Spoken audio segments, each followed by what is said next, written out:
Guys, welcome to another video back at the shop. This thing, it's gonna be a big hassle, guys. This car came a couple months ago with a bad engine. I told them we need a new engine, we cannot fix it anymore. And let me turn off the lights first. The light is not even on at the shop. It's after lunch, but here we go. As I said a couple months ago, I told them need a new engine.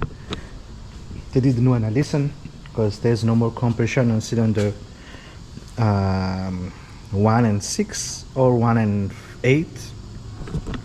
So long short story, also all the wires, I'm talking about the wires and the plugs and the engine harness is covered with some stupid undercoating spray. So it's a nightmare. So once I'm gonna pry something out, it's gonna break. It's a long shot, but anyway, we gotta pull the motor out and put the new motor in, new used engine, which sits over here. So, story of my life. Here it comes, the first one that I'm gonna pull. Not the first engine, but my first Ford V8 engine that I'm gonna pull out and do the swap. Thanks God I don't need to build the entire engine, but just a matter of taking the engine out and putting the new one without trying not to break those stupid harness which is covered with some undercoating plastic thing. It's gonna be a nightmare. So first step I'm gonna do is take this off, take the fan shroud, take the radiator, drain the coolant, drain the oil, and move along on top, and then I'll go in the bottom, remove the two sides engine mount, and then also loosen the gearbox, the transmission mount, so it will slide and yada yada. But that's gonna be the step. Also everything on the top, which is the ECU, I'm gonna remove the battery as well and make some room. Also the AC compressor has to go out, has to just separate it from the engine. The AC compressor will stay in the car. Also same as the power steering. I think that's about it, pretty much. Easy to say, but 5 or 6 big step. That's gonna be it. So now it's 1 o'clock. I just finished my lunch. I'm gonna digest a little bit and start doing that process. And also the hood first. As you guys can see, that's how I work. I already mark where the hoods goes at the end. See there, that's a Sharpie. So that's what I'm gonna do. And basically the most essential thing is trying to remember the bolts, especially on the where the transmission meets with the engine. So those bolts are like short, long, whatever it is. So I'm gonna try to take note of that, and also tons of pictures, especially on the harness, because the new motor down there didn't come with the harness. They just chop it. It's from the salvage yard. It's a guarantee working motor, and we go from there. But here we go, enough talking, let's get to business. All right, fan shroud and the fan clutch and the fan is out. Intake manifold is out. Moving slowly. Now I'm removing the entire engine harness. There's one more down there, which is this one down here, going to the power steering pump. I'm also, remember guys, those connections that's so brittle and covered with some type of, I don't know, looks like it's on fire or undercoating thing. That's not my problem. Just trying to remove it, not to break it. One connector took me about 10 minutes to remove, even though I soaked it with PB Blaster. Look at this, I gotta take this off too now. That one's still stuck in there. So look at that, you cannot find anything where to pry at. Yeah, story of my life. But the harness is pretty loose. I also managed to remove the PCM there, right there. So anyway, this one and that one, and once this connector is out, I'm gonna try to move on to the AC compressor down there or the power steering pump. Then everything must be pretty freed up. That's the time I'm gonna put the car on jack, drain the coolant, and also I need to remove one more line here. That line is for the heater core, and drain the coolant, drain the oil, and yada yada. But moving slowly, I just take my time. 2 hours, that's what I do. It's no rush job, but let's go get it. Let me just take care of that stupid connection there, covered with I don't know what, then we go from there. And 3.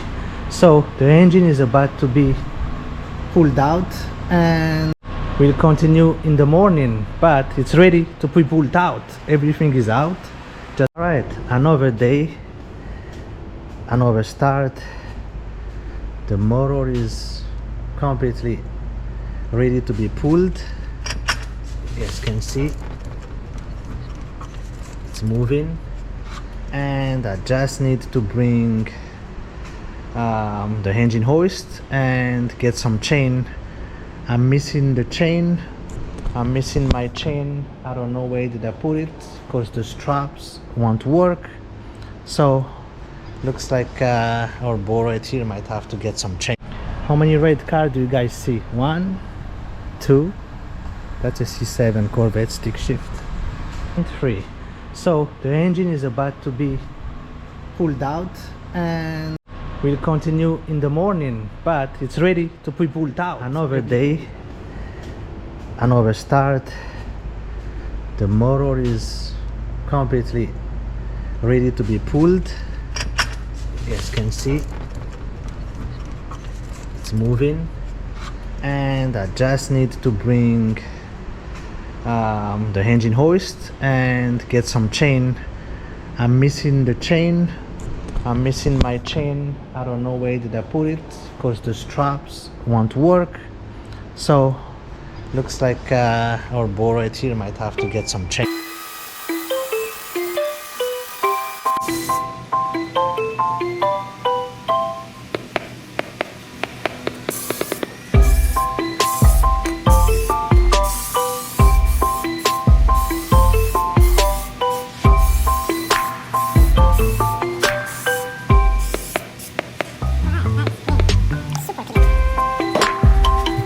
You guys can see now it's clean because we do have a new intake manifold that I put less than a month ago on this intake. Look at that new one too in the bottom there.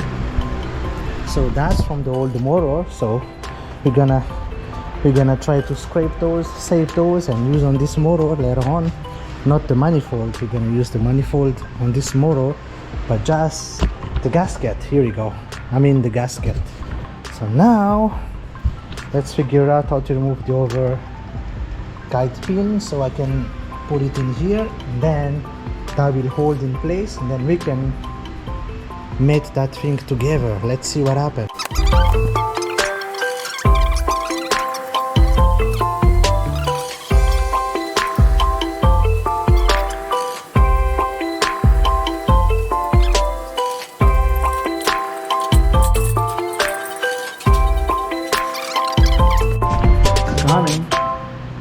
It's coming. All right, late night here. It's 6:30. I managed to put everything back. The motor is in, it's fully secure. The harness is back in. Cylinder pump is on. AC compressor is on. Now I'm in the middle of swapping the gasket manifold. And see, this old one is already has some kink in there.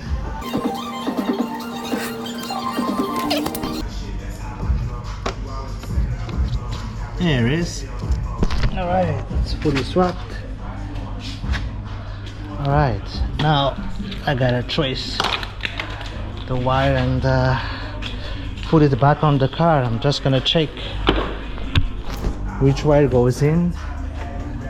I got a few, 1, 2, 3, 4, I guess, dangling. I believe it's complete.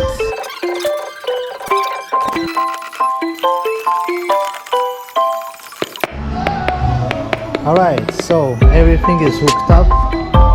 Just need to put the alternator wire in here. And battery, everything is hooked up. Alternator, belt. Just need to hook the battery and reflash the ECU.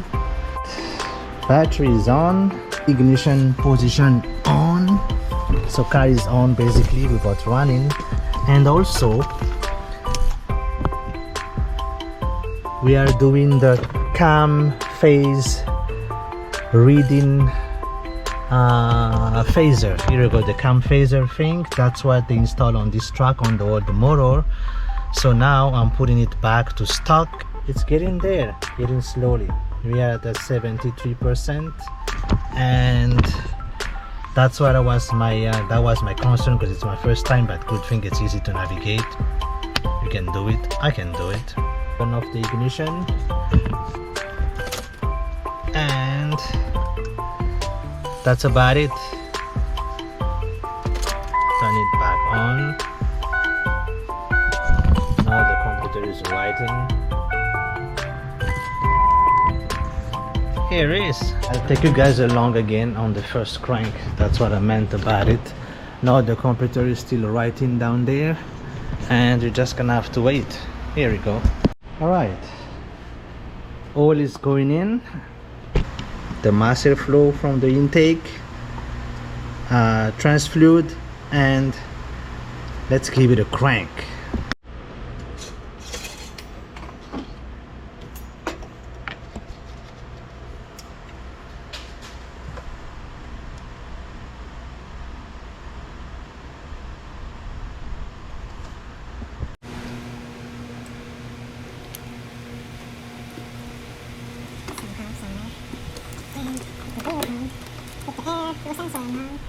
And I'm gonna just give it a short crank, just double checking the fuel quick disconnector there, just in case it's gonna leak. But quick short crank, build the full pressure, and then I'm gonna give it a crank.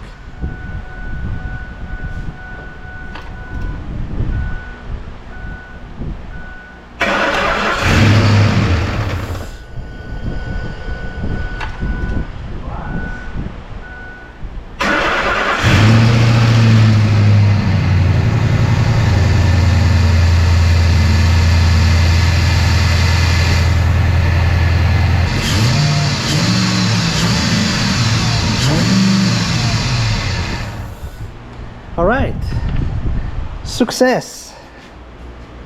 Even though I have a little transmission fluid leak, we're gonna top it off. It's all right, doesn't matter. Let's put the radiator, the fan, and that's about it. That's about it. I'm just done with this car. All right, let's go. All right, we are back on regress, because everything on this track is fighting me. You guys can see the original water pump. This fits right in. The new used motor 07 has a bigger one that it doesn't fit at all. So I have to swap the water pump, get a new gasket, and let's keep pushing.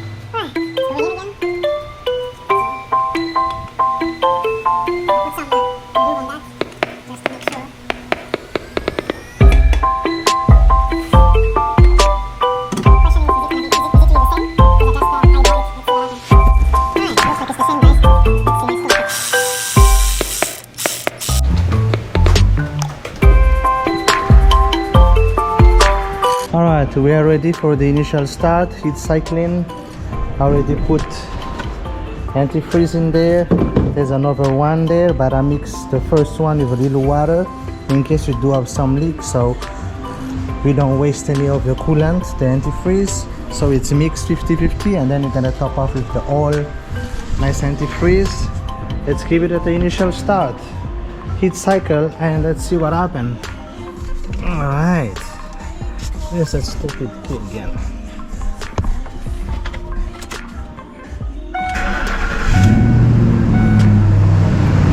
Here she is, she lives.